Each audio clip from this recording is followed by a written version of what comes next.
Hello, everyone. This is Eric Pennington, and welcome to the Spirit of EQ podcast. We're glad that you've tuned in. A few things we wanted to tell you at the beginning of the show, and that's this podcast was created to be a tool to help you, primarily to discover and grow your EQ. Science and our own lived experiences confirm that the better we are at managing our emotions, the better we're going to be at making decisions, which leads to a better life. And that's something we all want. We're glad that you've taken out the time today to listen and hope that something that you hear will lead to a breakthrough. Hey, one last thing. We'd really appreciate a review on whichever platform you use to listen. And if you want to, leave some comments about what you heard today, as well as follow and subscribe. That way you won't miss a single episode as we continue this journey. And with that, the show begins. Hey, Jeff, how are you? I'm doing good. How about you, Eric? Hey, I'm doing good. Something's been on my mind a lot lately, and maybe it's my obsessive thinking that wants to try to solve it. When I look back over my last year and a half, it's been such a blend of loss and what's the other word I'm looking for? Valley experiences, those kind of things, of which our audience knows a little bit about because I've shared. And it's really fueled in me this idea about being here now, today, and being thankful that I have today, and to be very, very vigilant in staying away from a disease that I call taking things for granted. Okay. Right. And we all in our audience, we've heard that term before. Don't take this for granted. You don't want to take anything for granted, Right. Leads to regret. And it's a worn out statement. And I think maybe one of the reasons why it's so worn out is because we know just how it can create regret. Right. And especially when we got caught off guard because we weren't paying attention, right? We kind of thought that it would just always be there for us, right? Right. Fill in the blank, right? Mm-hmm. Could be our health, could be relationships, could be work, career, job, business, whatever, right? So what I'd like to do today to start would be, can you share a time of when you took something or someone for granted, and what was the outcome?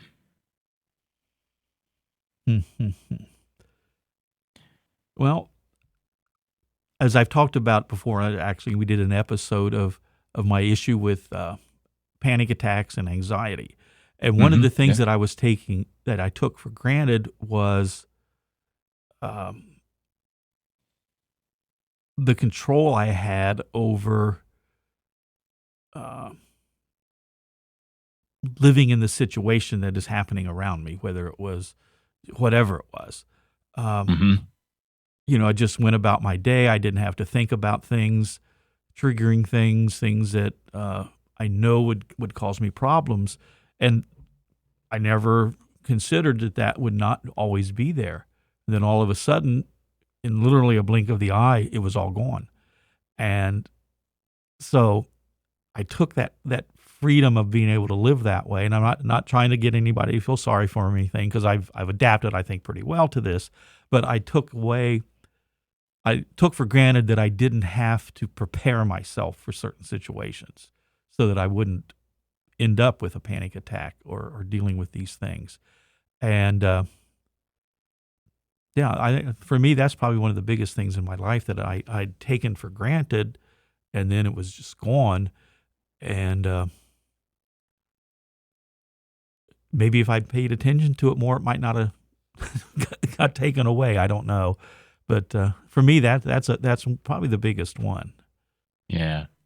Would you say, or how would you say adapting post that loss has gone for you? It's taken work. It's something that I constantly have to think about, which takes energy to do that. But it's very rare that I deal with this anymore. So, so one of the things I'm grateful for were the therapists that helped me develop the tools to learn how to deal with this. So I'm not taking for granted that. That's something I'll always be grateful for, and I can't forget that. Yeah. Yeah. That's great. So, my story is, and I'm sure it goes back to my childhood, maybe my early teen years, circumstances that created in me this fire to perform. And perform was to compensate for certain family dynamics that were lacking. And some of it was perform to seek validation. My parents were not very verbal in nature, especially my father. And I think that was probably indicative of the generation in which he came from. And by consequence, what that did, it left me with a lot of question marks, things that I didn't know how to navigate in life, relationships, on down, right? So I would just perform my way. And if I got applause for my performance, then to me, that was a clue, that was a cue that, okay, everything's good. Okay. And I spent probably decades. That was always my go-to. And I typically did it really, really well in virtually every part of my life until, and I always joke about this. I probably have mentioned it on the show. Superman should never forget that there is this substance called kryptonite. Right. But when you have such a long streak of performing your way in and performing your way out, you tend to forget or take for granted that there is this substance called kryptonite. And that was introduced to me in, I want to say it was like 2017, because I got into a situation with a family dynamic again, where I could not perform my way out. I could not, I was rendered rather useless, fatigued, unable. How did that feel? It felt a blend of frustration and embarrassment. And I'll call it self-embarrassment. Okay. Because the frustration was, like, when your car always starts, it always starts. And then you got one day where you in this time frame we live in, Jeff, pushing the button and it won't turn over. And then you push it again. And then you keep, for some reason in our heads, at least I know with me, I think that if I just keep trying it and do it more, that it'll just magically start. I had that happen once, and I tried a different finger. Didn't work. Right? And that's what it felt like. It felt like, well, wait a minute. Come on. This is supposed to work. This is supposed to work. And then when I realized that what I was dealing with was kryptonite, I felt embarrassed, because it was like part of me goes, you didn't actually think you were really Superman, right? You didn't actually think that you wouldn't be impacted by these kind of things, and that you just might encounter something that you can't handle on your own. Mm-hmm. And it was like that resignation to, wow, I am a human. I am all the things that everyone else is in this regard, right? Mm-hmm. So in my case, therapy, I had a great therapist that helped me kind of understand some things, and helped me navigate what was going to come after, right? And it worked really well. But one of the things that it did, kind of going back to what I'd asked you about what was it like post Mm-hmm. the realization, was that I'm not responsible for everything and everyone. Right. The world is not on my shoulders. And you know what, Jeff? If today is the last day I'm going to walk this planet, more than likely you're going to wake up tomorrow and you're going to breathe. Mm-hmm. You'll say hello to Michelle. You guys will go to the grocery store. You're going to go to the birthday party for your grandkids. Mm-hmm. I don't have that power. I'm not that integral to the universe operating as it should. Yeah, I right now, if you're not in the United States, just hear what I'm saying. We, as a people, maybe this isn't where you want to go, but I'm sorry. No. Okay, go ahead. 99% of us woke up the same way we did as before the last election. And our day went about the same way. Mhm. It's we take for granted that we have a country that's a possible thing to do. In other countries, when there's a regime change, people are going to die, Well, Jeff, you bringing this off up is really connected to where I wanted to go next, Okay. and it relates to alluding to this as a disease. And I'm gonna get to your point about the election and waking up and so forth in other countries here in a Okay. second. But I do believe, at least if I could say by observation, and because I experienced it, and I've had to do some real intentional work in not taking things for granted, whether it be like the family stuff or about what I'm responsible for, and it covers a lot of different things. Mm-hmm. But I think one of the biggest and or what I would say one of the best cures for this disease or treatment of this disease of taking things for granted is curiosity and reflection, right? Okay.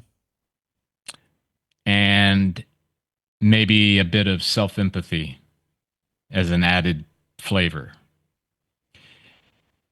And that really makes me concerned, Jeff, because I think curiosity and reflection, um, I'm not saying they've disappeared, but it's not as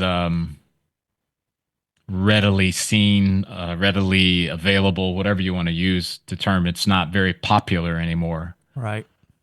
And I believe it's costing us because we now are advancing at such a clip, and maybe that's in quotes, um, where, at least in the United States, as I can speak to, we can have whatever we want, whenever we want, however we want, in a nano, right? And just snap the finger. And it, I believe, is so bad that this disease has now where we don't even recognize it as it's happening right underneath our feet. And here's where I was going. I'm going to connect to what you were talking about as far as waking up, and it's even from past elections and this one, and then also regime changes in places. So, as I have said, this is intentional work. So I've been thinking about it a lot, and I decided to um, look up the song "America the Beautiful." Mm. Right. And I've heard that a million times living in the United States. Typically around July 4th, you're going to hear it, right? Mm-hmm. Or some other day that's very patriotic. And I decided to just do a little bit of a deeper dive into who wrote it and what was the circumstances for writing it. And I'm not going to read off verbatim all the story, but the lady that wrote that song, a lot of it was inspired by a trip she was on heading from, I believe it was somewhere, I don't know if it was on the East Coast, but it was somewhere traveling west from the eastern part of the United Mm-hmm. States, and the things that she encountered and she saw. And I believe it was written in 1893. I may have that date wrong, But the main point is if you read the lyrics to that song, it's a deeply, it's filled with gratitude for all that is here and all that we have. And again, written at this point a long, long time ago. And now back to the episode. And we'll be back to the episode after this. Jeff, what is the SEQ Development Report? I'm glad you asked me that, Eric. The SEQ Development Report is something that we here at Spirit of EQ have developed to blend the idea of emotional intelligence with a person's spiritual life. And we're not talking about religion, we're talking about how they connect with themselves, other people, and the world around them. Why is it important? I think it's important because it allows someone to see where they stand, to give them information about maybe parts of their life they may need to work on, parts of their life that they're really doing well and learn to leverage it. And it just gives a person a better way of getting through the world. So how do you get this report? Well, first, you need to contact us. Info at Spirit of EQ is just a great way to do it. Then you would take an assessment, 15, 20 minutes, done online. And then after that, the report requires a debrief to go through all the things in it because it's got a ton of information. And then if you want to further your journey, we can do coaching and things like that with you down the road. And that's basically it. Cool. Thanks, Jeff. So I decided, Jeff, I was going to download Ray Charles's version of America the Beautiful. Okay. And I'm driving in my car and I'm listening to it and I'm starting to tear up. Now, that was a cue for me that maybe this intentional work is what it's launching in me, because I was so filled with gratitude. I started thinking about nature and everything around me as I was driving, and the fact that I could drive, and the fact that I could go wherever I wanted to go. I could do just about anything I want to do. And I don't have to ask for permission from someone in the government or fill in the blank, right? Right. And it then turned to, well, wait a minute. I'm not the only person living in the United States. I mean, should we all feel tremendous gratitude for all that we have and all that we've been given? And I get it, Jeff. There's some who believe, and I'm not robbing anyone of the right to have an opinion or belief at all, but there's some that believe that we're living in a tyrannical landscape and that, freedoms and democracy and the Constitution are all being shredded and on and on and on. And I'm not here to use our podcast as is that right or is that wrong? Because that's not the point. But you know what, Jeff? If I did some looking at history, and even if I look at modern day, I'd say we're probably the most lucky people on the planet. And I'd say we're probably the luckiest people maybe in world history. Once again, if you or if someone in our audience disagrees, I won't rob you of that right to disagree. But here's one of the benefits that I'm feeling from doing this. I'm waking up with more gratitude, not just for the United States, truly not just the United States, Right. but gratitude is now becoming a part of who I am. Whereas I got to tell you, Jeff, I have more years of my life where I kind of just took it for granted. I've always had it. I'll always have it. I always get it. I'll always get it. And it hasn't been just America the Beautiful. I've had some circumstances in the last, as I mentioned early on, that have really brought me down to, you should just be thankful that you have today, Eric. You should just be thankful for that and have gratitude. Don't count on tomorrow. Don't overly concern yourself. Just Why don't you just deal with what today is delivering? Why don't you just be here and find as much as you can to not take for granted?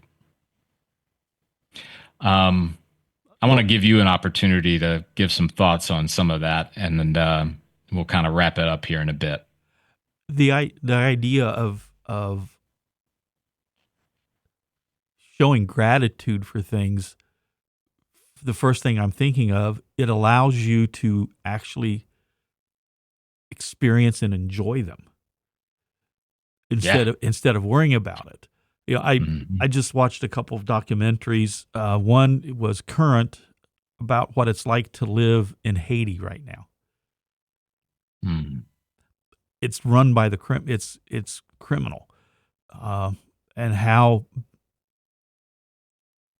different it is for what we have as far as safety. Yeah, we have people shooting people and all that, but it's nothing like what they're dealing with. And the other one was a pretty in-depth documentary on the Tiananmen Square thing that happened in China. How we have the right to protest, to say, hey, you guys in charge, we don't like what's going on. You have to listen to us. They didn't. So those are just some big things. But like you said, just to be able to go about your life and not worry about these kind of restrictions, these kind of no, you're not allowed to do that. You know, and that includes we have the right to make mistakes too. Yeah, definitely. You know, I was thinking too, Jeff, is it can't be missed, the intentional work. I'm going to stress to our audience, I didn't just wake up one day and put on Ray Charles and then all of a sudden I'm grateful. No, didn't work that way. Does not work that way. And I say it to say one of the things that I think we can do, and it's part of the work of EQ, is this idea of, and I want to wear out the competency, but it is an intrinsic motivation thing. It is an idea that I'm going to be driven by these values that I have, and I'm going to find the way to live the most transcendent life that I can. And that does not come because someone gave it to me, or that I just woke up one day and it just arrived in a nice package. And I say it like that to say, maybe for our audience, maybe for you and I, Jeff, it's our call to do a little bit of an inventory. What might we be taking for granted? And again, if we can do it with curiosity, with reflection, not judgment, and no calling yourself a bad person because you haven't called your mom in a month. That's not the point. Right. But do the inventory. What have I been taking for granted? And then what can I do to not take that for granted? And if it's a case of your mom, you haven't communicated with her, fill in the blank amount of time, what's a plan you could create around communicating more? And fill in the blank, whatever that is. And I think it'll lead to more gratitude. I think it'll lead to more curiosity and more reflection. I mean, I think all these things get fueled by the intentionality of doing these things, right? You were talking about America the Beautiful. I was thinking of Louis Armstrong. What a Wonderful Life. Listen to the words of that song. Maybe that should be what we wake up to every day. One of those two songs. Yeah.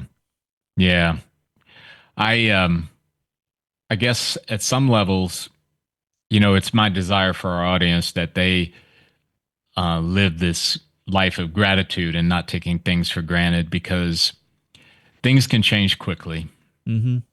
And as I have alluded to on this show previously, you know, my son was in a tremendously life-threatening accident 8 months ago.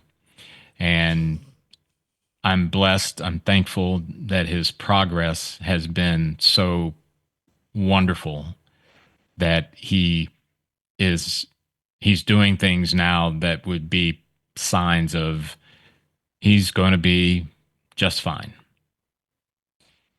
But I got to tell you, 8 months ago when I got the call, everything changed. Mm-hmm. Right? And it wasn't, I didn't really feel a ton of regret during that process when things were really touch and go, right? And Jeff, I'm just going to it's another advertisement for doing intentional work on ourselves. Mm-hmm. I remembered with my son to say, I love you. I remembered to hold back and allow him to learn lessons on his own without me telling him what to do. And again, and I know you know this, Jeff, because you know me, this is not an advertisement for how great Eric is, because this work is for everyone. Mm-hmm. Everyone can do this. It's just about that intentionality and the discipline to do the work. Mm-hmm.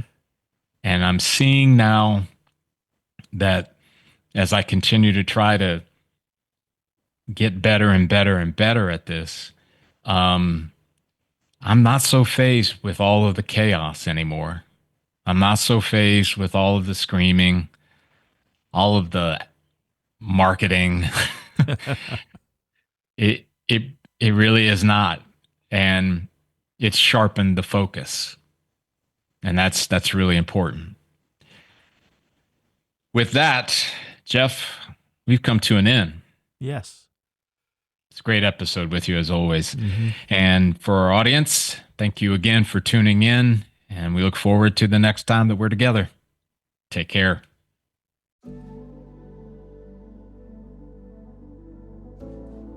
Hi, everyone. This is Eric again. A couple of things as we've ended the show. We hope you enjoyed it. Hopefully, you're tuning in on a regular basis. We'd love it if you would give us a great review on whatever platform you're listening to the podcast. It's so appreciative and helps us as we try to get more exposure for the work we do and the episodes that we publish. And we're grateful to you as a listener. The second thing is, just remember, our content is for educational purposes only. It's not intended by any stretch to diagnose or to treat anything that may be occurring in your life or anyone else's life that you may be connected to through the podcast. But once again, we appreciate you tuning in to the shows. And as always, we look forward to the next time that we're together. Take care.